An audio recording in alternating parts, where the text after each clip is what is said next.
Hey everyone, this is Bob Kovacs here at Wirefly with another Wirefly cell phone Schmackdown. On the left we have the Samsung DROID Charge, the latest member of the DROID family of phones on Verizon.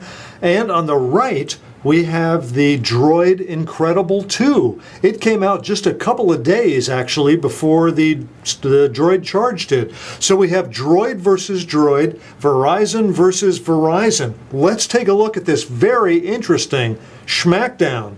Okay, these phones have a lot in common. They're both on Verizon. This is a 3G phone. The Incredible 2, the DROID Incredible 2 is a 3G phone.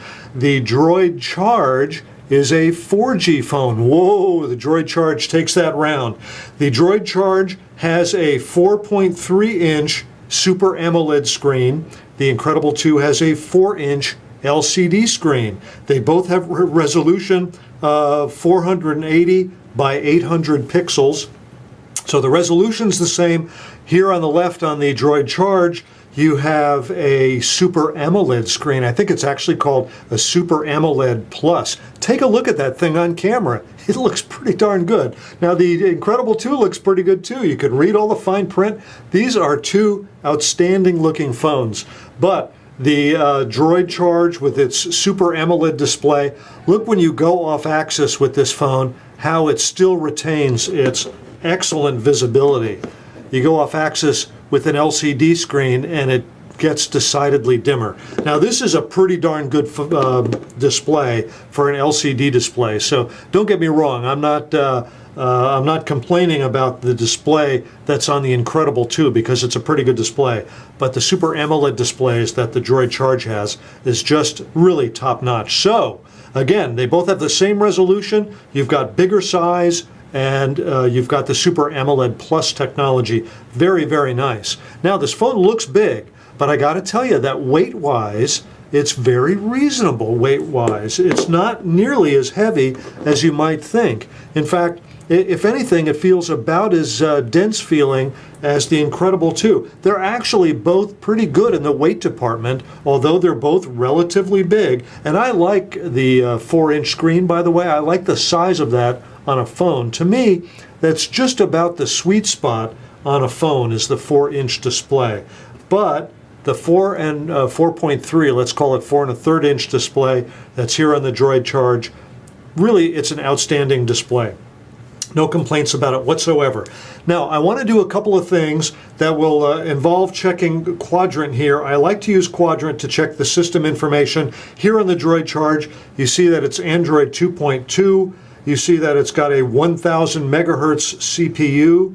And take a look at the memory here. That memory is 335 megabytes. To me, that tells me that the processor RAM available on this phone is 512 megabytes. Now, over here on the Incredible 2, we're going to take a look at the system information. It's also running Android 2.2. It's also a 1 gigahertz CPU speed. Take a look at the memory. It shows 617 megabytes. To me, that means that this has 768 meg of processor available RAM. So it's 768 megabytes of RAM versus 512 megabytes of RAM. The DROID Incredible wins that battle there. Now I'm going to run some tests with Quadrant as well as running SmartBench tests, and we're going to see what the results of those tests are in just a moment. First, I'm going to run Quadrant. What I'm going to do is I'm going to let the phones run the test, and I'm going to pick it up when I get the results at the end of the test. So here we go with Quadrant, and I'm going to run the full benchmarks. Okay, the DROID Charge is running the last of the 3D graphics tests. It just finished. The Incredible 2 finished before the DROID Charge did. And here we go. The DROID Charge got a score, this is on the Quadrant test, got a score of 975. The Incredible 2 got a score of 1,397, 1397. So that is about a 10 or 15% improvement over the previous DROID Incredible. That's what we're seeing here on the Incredible 2. On the DROID Charge, that score is typical of the Samsung Galaxy S series of phones. It's maybe a little bit higher than the typical Galaxy S. Now the orange bar shows the Droid Charge's score. Right below it is the Samsung Galaxy S. So this is showing that typically Galaxy S phones get a little bit less than what the Droid Charge is, but it's really not that much of a difference. So that is the score on the Quadrant bench test. Now I'm going to go back to the main Android page, and I'm going to run the SmartBench 2011 app. And here we go. I'm going to run it, and again I'm going to pick it up once the test is about to be completed. Okay, this is the last of the tests in SmartBench, and very interesting results here. Wait till you see what the results look like. By the way, I do have the Droid Charge connected to the Verizon network now. It is getting pretty darn good 4G reception. I did a download speed test up at my desk earlier and got about 3.8 megabits, and I know that Verizon's 4G LTE network can do even better than that, but I was pretty impressed, and I'm going to be doing some more 4G tests as the days go on. So I'm going to display the scores here. Always takes a little while to get SmartBench to display the scores, but I think you're going to see something fairly interesting. Okay, we finally got our scores. Take a look what we have here. We'll start with the Incredible 2. Now there's two scores when you do a SmartBench test. You have one score for productivity and the other score for games. Green is productivity, red is games, and the Incredible 2 scored 1246 on productivity. That's 1,246 on productivity, and on games it scored 1259, so it's about even. 1,259 on games, 1246 and 1259.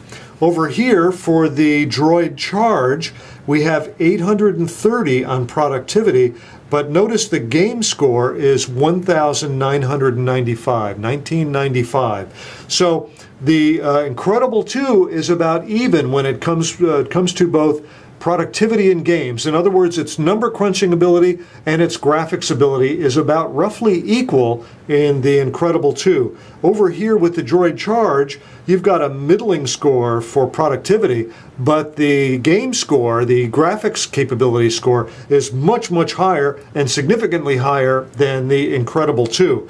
So that goes to show that if you have a graphics intensive process that you like doing on your cell phone, you like playing games or running charts or doing business related stuff that is visually oriented, it's going to run better on the Droid Charge than it will on the Droid Incredible 2. Now, don't get me wrong, those are both pretty good scores for a mid-level cell phone, which is what the Incredible 2 is. Again, that's about 10 to 15% better scores than the Droid Incredible, the original Droid Incredible got. So there's nothing wrong with those. All things considered, these phones are both pretty evenly matched. They both have front-facing cameras. They both have rear cameras with resolution of 8 megapixel. You see on the Droid Charge there's a single LED flash, and on the HTC Droid Incredible 2 there's a dual LED flash. But they're both pretty good cameras. They both do a very nice job. And again, I want to reiterate that we have 4G available in the Droid Charge and 3G over here on the Droid Incredible 2. So that's a bit of a disappointment with the Droid Incredible 2. It's a good phone. I've actually done a download test with this with its 3G download speed and got a speed of around 2.2 megabits, which is an excellent 3G download speed, but it's not the same as the speeds that I can get in the Droid Charge. In fact, as I said earlier, the one test that I ran, I got around 3.5, 3.6 megabits, and certainly expect that this will do even better than that. So, wrapping up this Wirefly cell phone schmackdown, I can see that the Droid Charge has got some great things going for it. The 4.3-inch screen, I like bigger screen. I'm a video kind of guy, so I like big screens. I like the Super AMOLED Plus screen. It just really, the colors and the contrast really snaps off that Super AMOLED screen. I don't want to take anything away from the excellent LCD screen that's on the Incredible 2. For an LCD screen, it's a beauty, and I happen to think that the 4-inch diagonal screen really is the sweet spot for displays on cell phones. 3.5 inch is just a little too small. 4.3 inch is starting to get just a little too big, but I like big with respect to video, so I will go with the 4.3 inch. Now, the Droid Charge, unfortunately, has only 512 megabytes of processor available RAM, where we have 768 over here. That means that number crunching is better on the Incredible 2. The Incredible 2 wins the number crunching round, but when it comes to graphics, it's hard to do better than the graphics processor that comes in the Samsung Galaxy class of phones, and that happens to be what's in the Droid Charge. So the Droid Charge just has a lovely, smooth feel to the display. And overall, between the big display and the Super AMOLED Plus technology and the 4G, I give this Wirefly cell phone Schmackdown to the Samsung DROID Charge. It's actually a surprisingly lightweight and reasonably easy to handle phone considering the 4.3-inch screen. The DROID Incredible 2, very nice phone. The 4-inch display, as I said, it hits a sweet spot, but I'm just going to go with the bigger Super AMOLED display because I know that those Super AMOLED displays really just make a very pretty picture. Hey, this is Bob Kovacs here at Wirefly with another cell phone Schmackdown. Thanks for watching.